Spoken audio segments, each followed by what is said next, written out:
जय श्री राम। मैं मुकेश दुबे आप सभी को नमस्कार करता हूँ। जैसा कि आप सभी को विदित है, बालकांड रामायण का पाठ चल रहा है।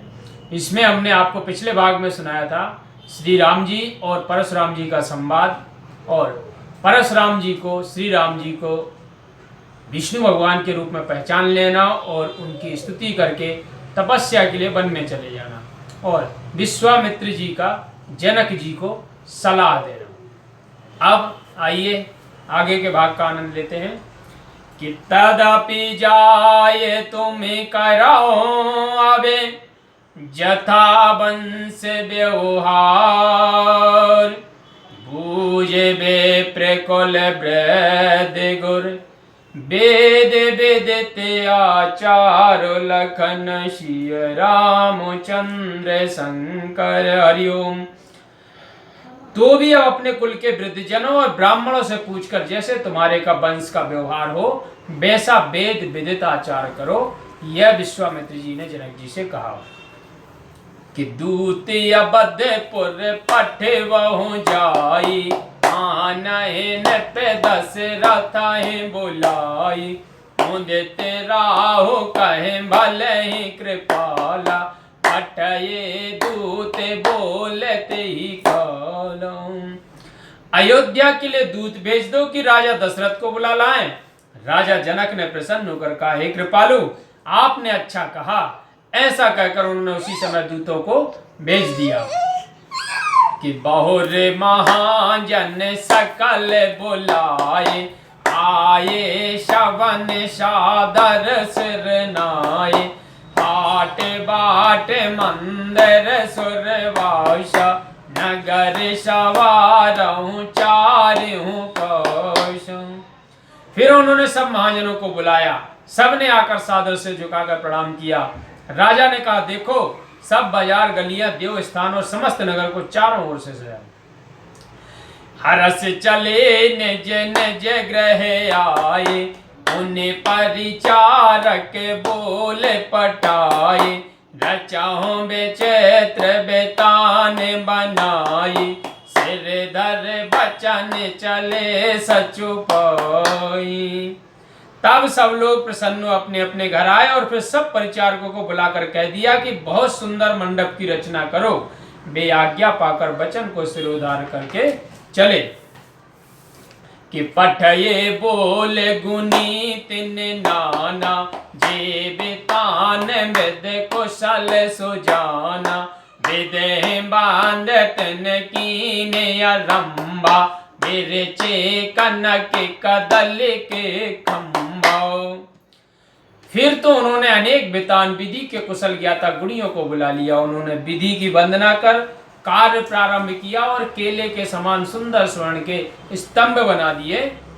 कि हारते मानने के पात्र फल, पदम राग के फूल, रचना देख विचित्र मनु बिरंच कर भूल, लखन श्री रामचंद्र शंकर हरिओम।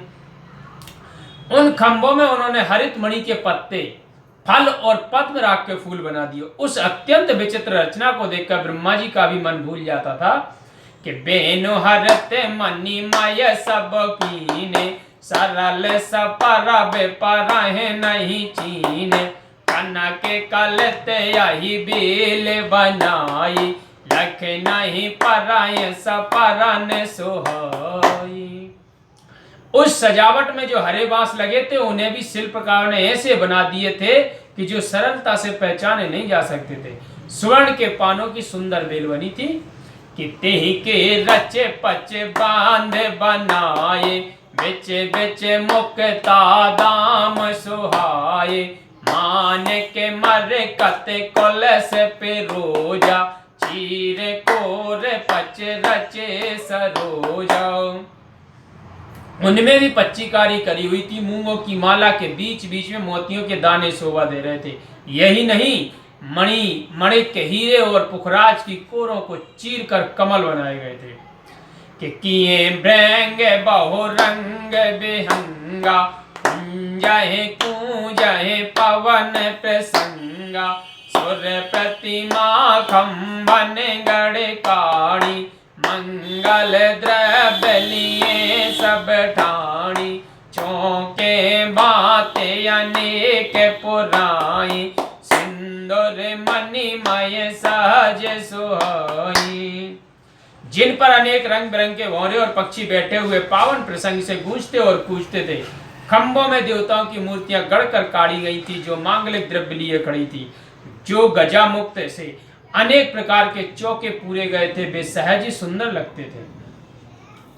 किशोर पल्लव सुभगे सुटे, किए नील मणिकोर, है में बोर मरे कत गवरे, लसत पाट मय डोरे, लखन सिय रामचंद्र शंकर हरिओम।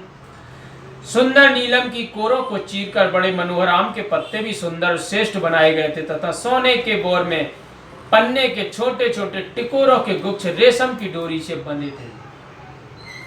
कि रचे रुचर बर बांधन वारे, मनो मनोभव फांद सवारे, मंगल कलश अनेक बनाए, गज पताक पट चमर सुहाए।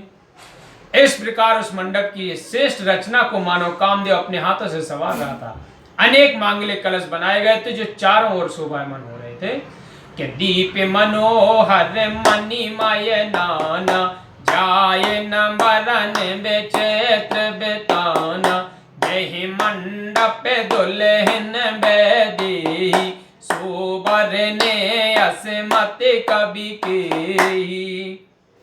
उस पर मन को हरने वाले मणियुक्त विचित्र दीपक बनाए गए, जिनका वर्णन नहीं किया जा सकता। जिस मंडप में श्री जानकी जी दुल्हन हो, उसका वर्णन करे, ऐसी किस कवि की बुद्धि है। कि दूल्ह राम रूप गुण सागर, शोभितान तेहु लोके उजागर, जनक भवन के शोभा जैसी, ग्रह ग्रह प्रतिपुर देखिए तेसी। तब ऐसे श्री रामचंद्र जी के समान दूल्हा जिस मंडप में थे, वह मंडप तो तीनों लोक में प्रकाशमान था। राजा जनक के घर की जैसी शोभा सबके घरों में दिख पड़ती थी। कि जहीं तेरे होते तहीं समय निहारी, तहीं लगो लगाए भुवन 10 चारी, जो शाम पे दानी च ग्रह सोहा, सोबे लोक सुर नायक मोह। उस समय के तिरहुत को जिसने देखा, उसे 14 लोग छोटे दिखाई पड़े। और उस समय जनकपुर के नीचों के घर की भी संपदा को देखकर इंद्र मोहित हो गए। कि बसाए नगर जह लाक्ष कर, कपट नार वर बेश, तेपुर के शोभा कहते, सकुच सारद से सुलखन सिय रामचंद्र शंकर हरिओम।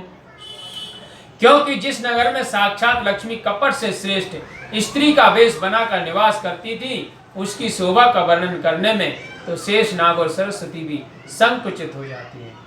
बोलो सिया बोले रामचंद्र।